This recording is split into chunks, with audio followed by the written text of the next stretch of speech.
Bonjour, bonsoir, chers internautes. Vous allez partout, dans votre chaîne Jikanga TV. Merci Nabino pour la confiance. Merci Nabino pour la fidélité à mon colonel, mon colo Bossala Rabicho dans votre chaîne Jikanga TV. Vous aurez toujours un single, il y a informé, vous aurez toujours un single. Il y a quoi que c'est d'information telle République démocratique du Congo situation ni nimbo kana biso ko kenembo ke la lindenge ni nimbo ke la mukinde ni pe évolution mbo ke zo kinindenge ni na pe simbote na bayi Congo manyo batala na biso de partout bozana Europe bozana Asie bozana Amérique bozana Afrique na Kinshasa bozana Brazza bozana Angola bozana Afrique du Sud bozana de partout dans le monde botala na biso esengo za trop émission Koti botali bo liker bo partager pe bo s'abonner massivement na chaîne yango nezo motiver biso yango nezo pesa biso courage ya ko informer bino na temps réel pe na moment esengela na yebisaka bino chaque jour oza chaîne ya bacongolais oyo eza chaîne ya bacongolais te mais oza chaîne ya bacongolais ndeko na oza congolais ya Brazza oza congolais ya biso ya Kinshasa oza ndeko na biso oza na Angola oza conscient ke nazali moto oyo naa kosunga République démocratique du Congo naza moto oyo naa kopartage pasi ya problème ekoleka na bakwepa bacongolais kobosana te kosabone chaîne oyo nalobaka yango c'est pas une chaîne de Rwandais. Si vous savez que vous êtes Rwandais ici c'est pas votre place. Si vous savez que vous êtes traite de la République démocratique du Congo, cette chaîne, ce n'est pas votre place parce qu'ici, on parle de la vérité. Ici, on parle de la République démocratique du Congo. Ici, on parle de la situation, c'est que le Rwanda fait dans notre pays. C'est vraiment votre espace, c'est vraiment votre place dont vous allez commencer à accumuler des informations. Vous allez commencer à pouvoir avoir des informations. Situation actuelle de notre pays. Na salut, bandeko congolais tout. Mbote na bino surtout ba congolais bazala ke alali avant la muka bima il faut y ba situation mboke la ndenge nini mboke la muki ndenge mboke leki ndenge nini na journée chaîne na bino yango Jikanga TV pour na ba information bandeko nous avons trois thématiques neto mesana ko pesa bino et amoko deux thématiques et amoko trois thématiques to l'ex appelle 4 5 façon kaka ya informer bino vous allez dans l'actualité bandeko nanga trois thématiques autour ndongo na lelo trois thématiques autour partager ba idée et c'est nous allons que au telle émission de qu'on a s'abonner nan avant qu'on ba thématique au telle émission s'abonner au telle émission liker c'est très important bande qu'on a au partager puis bande qu'on soit information sur bande qu'on a ba Rwandais ba boyi kozonga na mboka na bango na Rwanda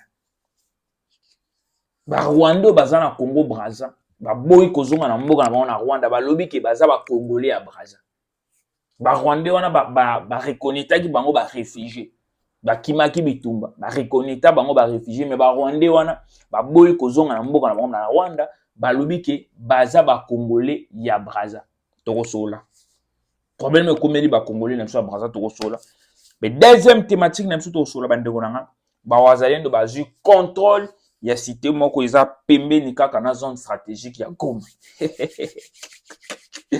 na biso binoke bitumbe komi iso elengi bitumbe komi gu elengi parce que tokomi ko récupérer des situation ba position na biso elengi parce que tokomi récupérer ba bisika na biso tokoloba te guerre eza elengi guerre eza bien parce que tozo kufisa bandeko na biso ebele guerre eza mabe mais na biso binoke na minute oyo matango ezalaki na Congo elongo ekomi na Rwanda faut boye ba matango to bando zanango na Congo ekolela bandeko na biso elongo na Congo ekomi na Rwanda c'est très important.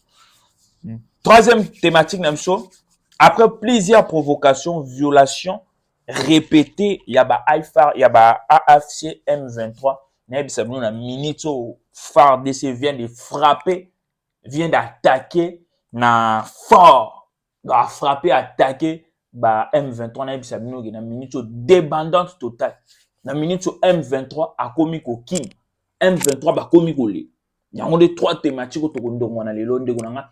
Ce que vous allez vraiment okolanda biso tchaji soko melaka jo tchaji soko melaka bière o bien soko melaka mai chama impanjo mela oyoka information ndenge makambo ekoleka na sepela na bino temps bo sabunaka na sepela na bino temps bo laikaka na sepela na bino temps bo partager émission c'est très important to matisa chaîne na biso to pesa valeur na chaîne na biso za chaîne na ba congolais so za congolais à solo conscient okoki jamais kotala nga e bandeti na suka sans que s'abonner te wana ezali sume pa nzambe. C'est très important de s'abonner pour nous soutenir biso et ça façon de motiver biso et ça façon de observer courage j'ai copié ça non ba information to ko dans la première thématique na biso ba Rwandais oyo ba boy kozonga na Rwanda ba biki ba Congolais à Brazza to ko tanga moins information ndambu to analyser to ndambu to analyser Congo Brazza couvre-feu à Kintele. Les réfugiés rwandais refusent désormais de rentrer chez eux au Rwanda. Ils affirment d'être des Congolais de Brazza. Les réfugiés rwandais arrivés il y a plusieurs années au Congo-Brazza, refusant désormais de rentrer chez eux. Pire encore, ils revendiquent la nationalité et s'autoproclamer propriétaires des terres qu'ils occupent. À Kintele, la tension est montée. D'un écran, plusieurs habitants ont réagi en détruisant les maisons de ces réfugiés pour les forcer à repartir. Mais ces derniers persistent, clamant haute et fort, nous sommes des Congolais. Omoni makambo toyebisaki bandeko na biso ya Brazza. Toyebisaki Papa Sassou Ochombe mwana mwe barke, je salue mon président. Pour Congo ezaka de Congo président Brazza za pe président na biso pe to respecter ndenge esengeli parce que a toujours mérité ba respect parce que za président za papa zo mérité ba respect. Toyebisaki bandeko na biso ya Congo Brazza. Ba Rwandais baza bato oyo bakoki kosana bango confiance te. Ba Rwandais baza bato mabe. Ba Rwandais baza bandoki. Bandeko na Rwandais soka yepa na bino akosala tout à se comparer na mboka na bino. Akosala tout amona wa mboko ezaye, mais en réalité mboko ezaye ta yende kuya. Problème o lelo komeli ba Congolais Brazza, problème moko ezoleka na est ya mboka na biso. To yamba bango, to fanana bango, mais en réalité idée na bango komi ba boto la biso mboka. En réalité idée na bango komi ke mboka na biso koma ya bango, mais koma ya bino ndenge ni bino boye koya. Congo eza ya biso. Boye kokuta biso na Congo. Ndenge ni bonye mboka na biso koma ya bino. Des situations oyo yeko leka lelo na Congo Brazza. Do ba nyangala kata ba Rwandais o bango balingaka isika tu ba okende ba sans comparer na mboka ne koma ya bango. Eza lisolo ko to bomba te Rwandais aza mutu mabe. Rwanda aza yango moni na Brazza ba Congo ya Brazza balinga ba Rwandais te. Eloko na ko luba na bino. Eloko na ko yebisa bino. Ba Congo ya Brazza o babenga ba lari ya Brazza balinga ba kobani ba Rwandais te. Parce que ba yebi ke ba Rwandais baza batu mabe. Ba Rwandais baza pays moko boko fana bango bo sangana te. Donc on a biso nde tozala ba Congolais Brazza. To yebi ke ce Congolais qui na Brazza yebi ke aize pa na ngati. Eze pa batu na fanje. Fona yeba ko fana ba norme, na za la norme, ce qui peut papier na nge baby na yebi ke peut pas batu. Eze pa na ngati. Ndenge pe également bandeko ya Brazza to ba na Kinshasa, baby ke toza mboka deux voisins. Mais en réalité, toi, nous sommes Congo, mais ils sont pas dans les étrangers. Na fana na ko keba, poser pas batou, na landi ba norme pas batou, ce papier na ngi sina landi la mpona za non. Mais ba Rwandais soki ba yepa na bino, ba koma balinga ba koma kwa bangonde ba kolombo. Ba koma kwa ke bino na bango boza ba kolombo. Non, ça se passe pas comme ça. Ça se passera pas comme ça bandeko. Donc je na lecture moké. Ces scénarios rappellent étrangèrement des premières du chaos vécu en RDC où l'infiltration silencieuse s'est transformée en guerre ouverte. Nakambo ebo mona lelo eza makambo yo ezalaki na République démocratique du Congo. Bayaka ka bongo après na suka bakomi ko sala bino guerre. Bandeko na biso Brazza to ko yebisa bino botika te. Bomoni histoire o so botika yango ekoma na histoire akivu. Et qu'on se répétait dans ma belé na bino ba ko luka ba ko mebele ba botu la bino ma belé. Bande ko na biso Brazza bokoki ko teka nyonso mais bokoki ko teka ma belé te. Ko eza message to pesi bande ko na biso Brazza bokoki ko teka nyonso bokoki teka ma belé te. Papa Sassou Ochombe mwana moyo bara bo luka bo sisa makambo yo po ba Rwandais baza batu mabe. Ba Rwandais baza batu to koki ofanda to sipe na baza batu mabe. Tokota na deuxième thématique na biso wazalendo bazui contrôle ya ba cité moko o eza pembeni na zone stratégique ya Goma. Bande to beti anon ba wazalendo maboko, to beti anon ba jeune na biso ba soldat na biso maboko. To beti anon ba maboko. Bande ko na ngai na minute na ko yebisa bino wazalendo lobi tokotika affaire te. Na minute wazalendo lobi tokotika affaire te bando. Na ko lakisa bino ba place o boko mona bwe na Kibachi, boko mona Kibachi, Rukoko, Muningu, Dido Show na Goma botala ba partion oyo ba wazalendo ba ko récupérer bande go. J'espère que beaucoup monde botala ba partion o bo moni ba bleu wana na Kibachi likolo place ba wazalendo bazali na yebisa bino bande go na ngai guerre to baki facha aussi ça na pesi mboto na son excellence le président de la République. Guerre to baki facha aussi ça wazalendo déterminé to alobi wazalendo obi to komi na position oyo ceux qui m'ont kufa biso to récupérer ma belle. Eux ils ont concerné biso ça non ma belle. Eux ils ont concerné biso ça non mboka na biso faut to récupérer et tondi mobima ya mboka na biso. Tokoki jamais kotika affaire. Tokoki jamais kotika ba nyangala kata ba comparaître na mboka na biso ti lelo.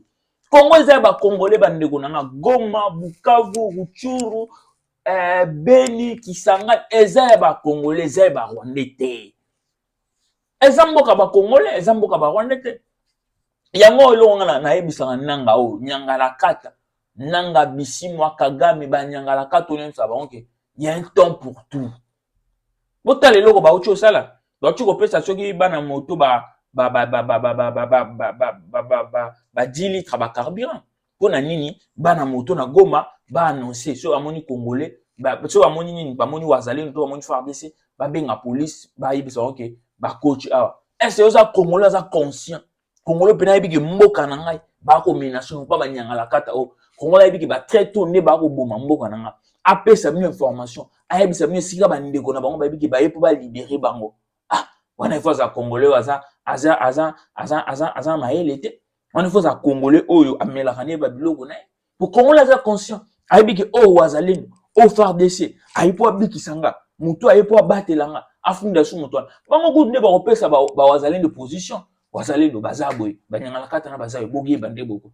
bon se tromper na bino eza ba place muso ba position muso to kolobate makama muso to kolobate mais guerre oyo na bisa bino bande ko ngai M23 akomi ko Sibir oya ye M23 akomi ko mona sko makamu na mi amomona mulili na misu parce que frappe ba komi ko zo bande ko ngai na bisa bino ke eza ya ko yinde eza mabe na minicho wazalendo déterminé, FARDC déterminé, le président suprême, le président de la République déterminé que guerre oyo il faut ici là. Pe masoro nango to silisi ka to kaboli njela barrage absolument ba Rwanda to chemir. Moto akote pa baninga te, baninga pe ba kote pa monter parce que ce but to lobi bon, biso e pa na Rwanda to kosana. Est-ce que ba étude à malonga za na Rwanda koleka na Congo? Est-ce que ba médecin malonga baza na Rwanda koleka na Congo? Est-ce que moyen de vie à Rwanda leki abiso na Congo ceux qui ba dirigeant na biso baza sérieux te to ba limboka te na Rwanda to kosani mais bango ba koyepa na biso po ba luka ba yiba ba yebi ke cuivre biso pa na biso minerais za pa na biso ba biloko bango ba luka ba zo po ba ko teka na Rwanda na ba ko teka na ba occidentaux ze pa na biso to ke na Rwanda kosani bango nde ba luka ba yepa na biso on des informations to pesi situation ya ba wazali na minute Goma Kalate, moi, et ici, il y a dans 2-3 matins, moi, aussi. Maintenant, c'est le mois prochain, novembre, on est au Banango. Tout si c'est novembre, tout si c'est décembre, tout janvier, tout récupérer Goma Namabo. C'est très important, message n'a pas bon, il va dire que tout récupérer Goma Namabo. Donc, on a la troisième thématique, Nabiso. Après plusieurs provocations, violations répétées des AFC M23, FARDC vient d'attaquer, vient de frapper fort. Bandeko nanga na otanga moi information muke. Le cessez-le-feu par AFC M23 RDF ayant attaque des positions de FARDC. L'armée bénie de Dieu, le FARDC a répondu avec force et précise, frappe directement l'ennemi jusqu'à dans des zones qu'il aurait jamais imaginé pour être atteint. De Kibati à Bibwe, Niabuendo, Bukombo et leur environnement. Le M23 réalise désormais que en entrant sur que la RDC n'est pas leur pays. Il est devenu clair que le M23 ne dort plus la nuit car ces derniers temps le FARDC frappe en pleine nuit et en pleine journée.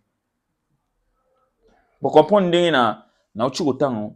Cessez le feu au banyangala kato babandai koloba. Cessez le feu boy na boy. Wazalendo FARDC babe tali bango lisusu te. Et tali bango soute. Na yebisa bino ke ba FARDC ba uchi ko frapper fort. Tina ba zone oyo M23 AFC RDF ba bandaki jamais ko raisonner ke ba koki ko frapper biso wana. Mais FARDC a frappé wana o c'est plein FARDC to betana ndeko zotanga na ndako betana FARDC maboko ndeko yo ndeko na ngai limbisanga na bingo yo ndeko na ngai yo zotala nga ndako betana FARDC maboko ndeko na ngo kotala s'abonner non na chaîne avant na que de s'abonner non na chaîne c'est très important ndeko na s'abonner na chaîne partager lien tela biso j'aime ndeko na ngo kotala nga na ndako ezal direct tela nga na j'aime ndeko na nga tikelo moi 2 secondes tela nga na j'aime s'abonner nga na chaîne ndeko na c'est très important. Bazono yo ba RM23 AFC babandaki ko s'attendre te nesika ba FARDC ba frapper juge nesika ba FARDC ba beti na niveau ya Kibati Bibwe Nyabiondo Bukombo na ba M23 ba yebaki te ke ba kokoma wana pe désormais ba M23 ba comprendre que Congo est mboka na bango désormais jour et nuit ba M23 ba kola la soubiente bakola la sous malonga ti bobi ke ezamboka na biso te bamola na inquiétude babi tolali boy bakoko ya lelo na pokwa lelo bako ya na tongo to ebaki to sande bakomi na inquiétude boko na inquiétude te ndenge ni mboko za bino te boko na inquiétude ndenge ni te mboko za ba Congolais boko na inquiétude te ndenge ni parce que mboko appartient au Congolais boza ba Congolais te boza ba Rwandais so les ayata ba Congolais à Brazon peut comprendre ba Congolais mais bino bo ba Rwandais bo se comparer na mboka na biso. Merci la bandeko to balandaki biso. Vous s'abonner et belé na chaîne Mnojikanga TV. C'est une façon de nous soutenir, c'est une façon de nous appuyer, c'est une façon de nous motiver, de faire vraiment ce qui est vraiment très important, de vous donner des informations par rapport à l'actualité de la République démocratique du Congo. Vous connaissez, à chaque fois je vous informe, à chaque fois je vous dis, cette chaîne a été créée pour des Congolais. Je crée cette chaîne pour vous informer, pour vous donner des informations en ce qui concerne la République démocratique du Congo. Et c'est maintenant, c'est à votre tour de nous soutenir, c'est maintenant à votre tour de nous donner vraiment de la force, de nous motiver, de nous appuyer, de nous pousser encore d'aller plus devant. Pour nous appuyer, pour nous motiver d'aller plus devant, c'est justement de vous abonner, de partager vraiment des émissions, de liker, d'envoyer à vos frères, vos soeurs, vos mamans, de leur envoyer des informations et leur signaler aussi de vous abonner pour soutenir vraiment la chaîne Jikanga TV. Je suis vraiment content d'être devant vous. Je suis vraiment content de vous présenter cette émission d'aujourd'hui. Vous connaissez, on avait 3 thématiques, on a un peu développé, on a un peu jonglé avec ça aujourd'hui. On se retrouve dans des heures qui nous suivent. Bye bye et abonnez-vous massivement. Bye.